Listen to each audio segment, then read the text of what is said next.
PSG ছেড়ে আল হিলালে যোগ দেওয়ার পর ব্রাজিলিয়ান তারকা নেইমার জুনিয়র বেশি সংখ্যক ম্যাচ খেলতে পারেননি।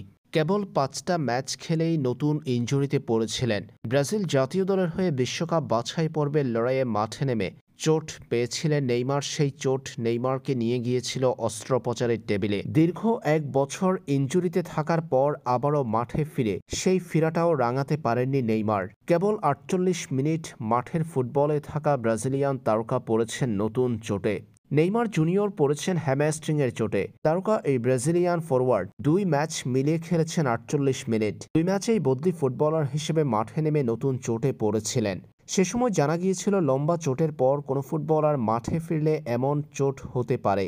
তবে এবার নেইমার ভক্তদের জন্য স্বস্তির খবর মিলেছে। হ্যামস্ট্রিংয়ের নতুন এই চোট কাটিয়ে মাঠের ফুটবলে ফিরছেন নেইমার। বর্তমানে আল হিলালের ট্রেনিং ক্যাম্পে ফিরেছেন এই ব্রাজিলিয়ান। সেখানে বল পায়ে নিজের কারিগরি দেখাচ্ছেন নেইমার জুনিয়র। তারকা এই ব্রাজিলিয়ান ফরওয়ার্ডের মাঠে ফেরা, অনুশীলনে ফেরা এই সমস্ত বিষয় স্বস্তি দিচ্ছে তার ভক্তদের। চলতি বছরে আল হিলালের আর কোনো ম্যাচ নেই। নতুন বছরে কিংস কাপ অব চ্যাম্পিয়নের কোয়ার্টার ফাইনালের ম্যাচের মধ্য দিয়ে যাত্রা শুরু করবে আল হিলাল। সেই ম্যাচে না খেলতে পারলেও পরবর্তীতে ফেব্রুয়ারিতে এএফসি চ্যাম্পিয়ন্স লিগের লড়াইয়ে দেখা যাবে নেইমারকে।